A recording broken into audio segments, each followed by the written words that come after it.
But Amos the First was this big yellow German Shepherd. He was beautiful.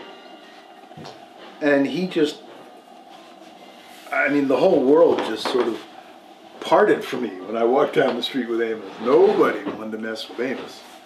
And therefore nobody wanted to mess with me, which is pretty good, I think. Why did nobody want to mess with Amos? Because he was a big dog. And he was not afraid. He would just look at you, and if you came up to him and was sort of menacing.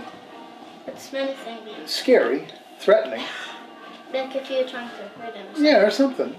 He would just look at you like, what's your problem? And if you took one step closer, he'd bite you. He wouldn't bark. He would just bite. Why? Would it hurt? Yeah. Well, because... There's a friend of mine on Facebook that still is in touch with me every day. His name is Toby Van Skyke. Ooh. And he lived in Independence. My friend is named Toby. Oh, well, when Toby lived in Independence, when I was there, he was a policeman. What's Independence? It's the town where your dad lived, too. Oh. That's where your dad was born. And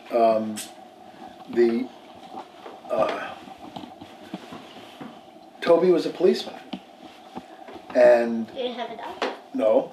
But one time I was working in the backyard of my shop, building my kiln, and Toby had all his policeman uniform on, all sorts of leather and his gun and his hat, and he was all dressed up to go to work.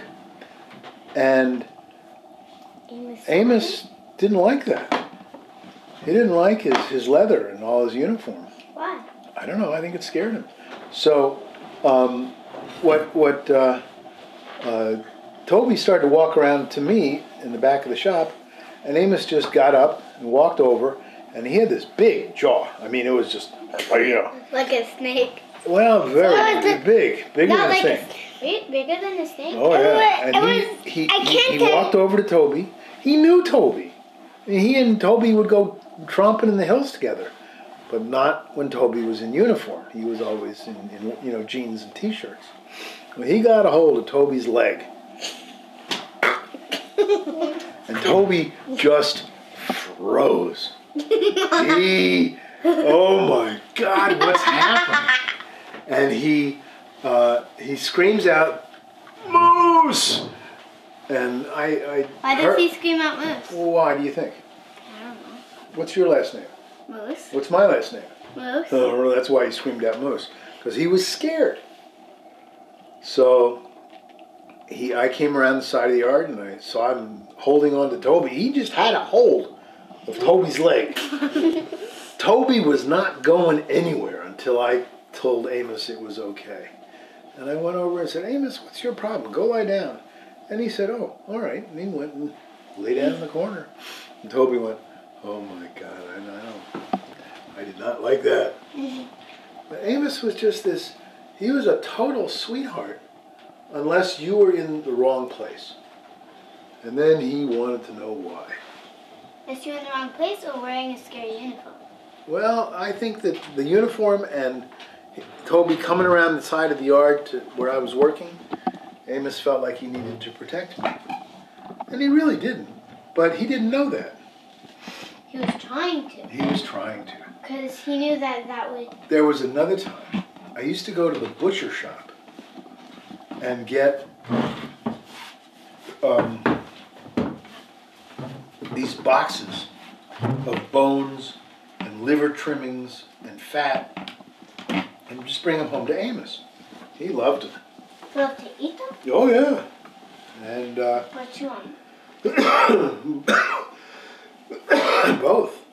Chew on them and eat them. And this one time I brought a box to my shop and I put it out on the ground. And my neighbor's dog, Hondo, who was a big, tough dog. Tougher than Amos? No, nobody was tougher than Amos. But Hondo came over and he was being very polite.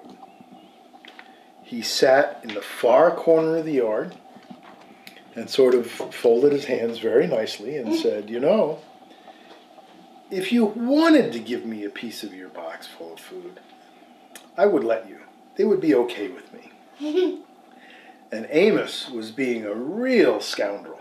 You know, he was being a real eater and a hoarder, and he wasn't sharing at all.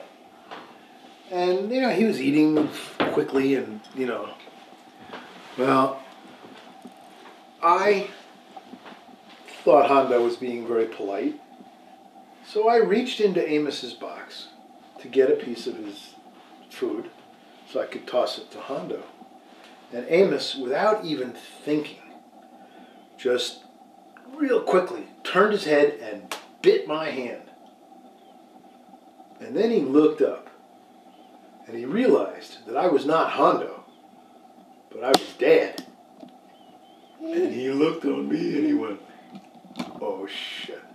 He knew he was going to get clobbered. And I smacked him on the head. And I said, "You go lie down." And I took, you know, got a piece and tossed it over to Hondo. But it was just that look in his eye, like, "Oh no, I've messed up." It was pretty funny. Pretty funny. Why?